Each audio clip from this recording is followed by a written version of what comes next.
বাবা মুসলমানের ছেলেরা, এই নবীর উম্মত উম্মতিরা, আল্লাহ পাক আল্লাহ তাআলা দুনিয়ার জমিনে আমাকে আপনাকে পাঠিয়েছেন। এই সমস্ত মানুষের মধ্যে প্রত্যেকটা মানুষই মনে মনে আশা করে যে দুনিয়ার জমিনে সফলতা পাবো। এমন কোন মানুষ এই মজলিসের মধ্যে নেই যে নিজেকে ব্যর্থ, নিজেকে ফেল করাতে চায়? কেউ আছে? নিজেকে ফেল করাতে চায়, ব্যর্থ করাতে চায়? কেউ চাই কি? আমরা প্রত্যেকেই চাই সফল হতে। তো দুনিয়ার জমিনে সবাই চেষ্টা করবে সফল হবার, কিন্তু আল্লাহ পাক বলেন, বান্দা এই সফলতাটা সম্পর্কে তোরা একটু আমার কাছ থেকে জেনে নে। বান্দা সবাই তো চায় সফল হতে। ফামিনহুম শাকিয়্যুন ওয়া সাঈদ, যে সবার ওদের মধ্যে কিছু মানুষ হবে সৌভাগ্যবান, আবার কিছু মানুষ হবে দুর্ভাগ্যবান। এই সবাই তো সৌভাগ্য নিয়ে আসে, কারো কারো সৌভাগ্য, আবার কারো কারো নসিবে দুর্ভাগ্য জুটবে। সফলতাটা কোন জায়গায়, কিসের মাধ্যমে সফলতা, এটা একটু আমার আপনার ভাবা উচিত। আমরা মনে করি যে এইভাবে সময়গুলো পার হয়ে যাবে, না বাবা। আল্লাহ পাক আল্লাহ তাআলা দুনিয়ার জমিনে আমাকে আপনাকে পাঠিয়েছে, আবার এই দুনিয়ার জমিন থেকে আমাকে আপনাকে চলে যেতে হবে। মহান রব্বুল আলামিন ঘোষণা দিয়ে বলেন, কুল্লু নাফসিন যায়িকাতুল মাউত, প্রত্যেকটা নফসের তো মওত হবে একদিন না একদিন। আমি আল্লাহ, আমার হুকুমটা এসে যাবে। আল্লাহর হুকুম আসার সাথে সাথে বান্দাকে দুনিয়ার মায়া ত্যাগ করে চলে যেতে হবে। কিন্তু আল্লাহ পাক আল্লাহ তাআলা এই জায়গায় স্পষ্ট করে বলে দেন, বান্দা তোরা তো জানিস এই দুনিয়া ছেড়ে তোদেরকে চলে যেতে হবে। আমি আল্লাহ তোদেরকে জানিয়ে দেই, ওয়া ইন্নামা তুওয়াফাউনা উজুরাকুম ইয়াওমাল কিয়ামাহ, সেদিন কিয়ামতের দিনে আমি আল্লাহ তোদের সবাইকে আমার সামনে হাজির করব। ফামান যুহজিহা আনিন নারি ওয়া উদখিলাল জান্নাতা ফাকাদ ফাজ। এই জায়গায় সফলতাটা কি, কিভাবে সফল হবে, একটা মানুষের সফলতাটা কোন জায়গায়, আল্লাহ পাক এই জায়গায় স্পষ্ট করে বলে দেন, ফামান যুহজিহা আনিন নারি ওয়া উদখিলাল জান্নাহ, বান্দা যাদেরকে আমি জাহান্নামের আগুন থেকে হেফাজত করে, জাহান্নামের আগুন থেকে যাকে বাঁচিয়ে জান্নাতের মধ্যে যাকে প্রবেশ করাবো, ওই মানুষটার জীবনটা সফল হয়ে যাবে। জোরে বলবেন না সুবহানাল্লাহ। তো আল্লাহ পাক বলছেন সফলতাটা ওই জায়গায়। এই পরীক্ষায় দেখবেন একটা গ্রেড থাকে, যে এত পার্সেন্ট পেলে 36 হোক 33 হোক এতটা পেলে মোটামুটি ওর পাস, তাই না? তো ভালোর ভালো একটা রেজাল্ট রয়েছে, 90% 80% নম্বর, কিন্তু ন্যূনতম আমাকে যার পাস করতে হলে ন্যূনতম কি 33 পেতেই হবে। এটা হচ্ছে ন্যূনতম। আর ভালো গ্রেড 1 A+ ডবল A এরকম অনেক ছাত্র আছে। তো আল্লাহ পাক এখানে বলে দিলেন, বান্দা তোদের সফলতা,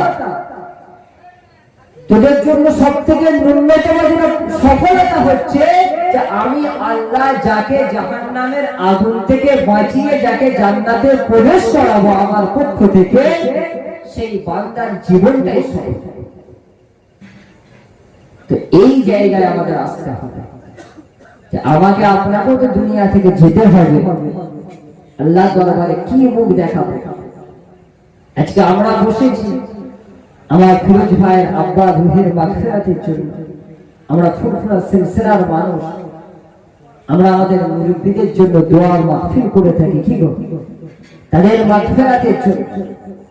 আমাদের আকাবির হযরত আমাদের এই শিক্ষা দিয়েছে।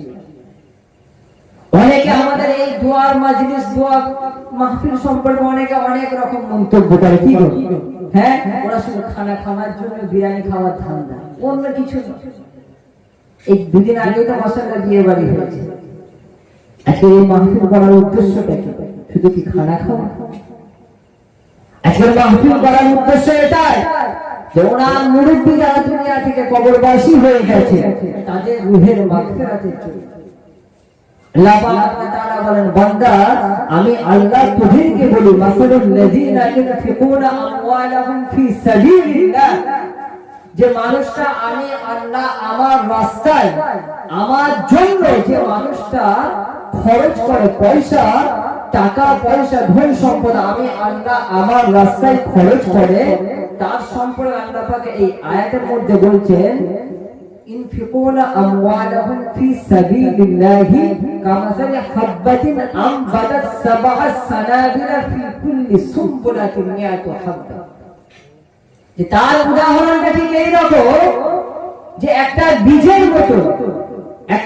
বীজের মতন যে বীজের আবার 7খানা শীষ। কটা শীষ?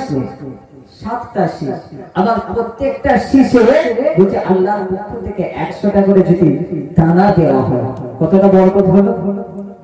তো আল্লাহর রাস্তায় যে খরচা করা আল্লাহকে সন্তুষ্ট করার জন্য আল্লাহ পাক তার এই কাজে এতটা রাজি খুশি হয়ে যায় তার এই আমলটাই তার জন্য নাজাতের ওসিলা হিসাবে কবুল হয়ে যায়। একটু জোরে বলুন সুবহানাল্লাহ। এটা মহব্বতের সাথে দুরূদ শরীফ আল্লাহুম্মা সাল্লি আলা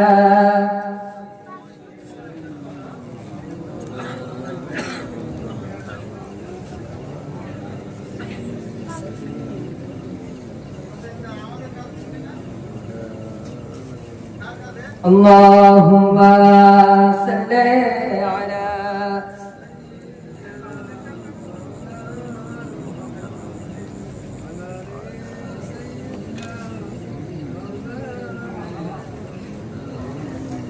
अनोखा निराला वो जीशान आया वो सारे रसूलों का सुल्तान आया। एक जोरा मारना सुभान अल्लाह। एक तकबीर नारे तकबीर अनोखा निराला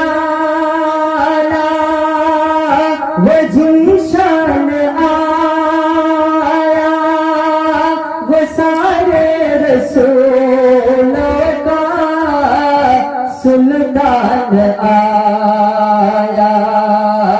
अरे कज़कुला हो अरे बादशाह हो अरे कज़कुला हो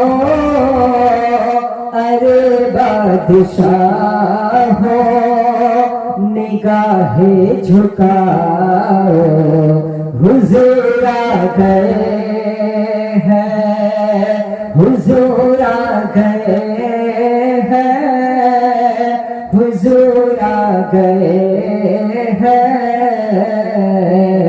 हुजूर आ गए हैं हुजूर आ गए हैं।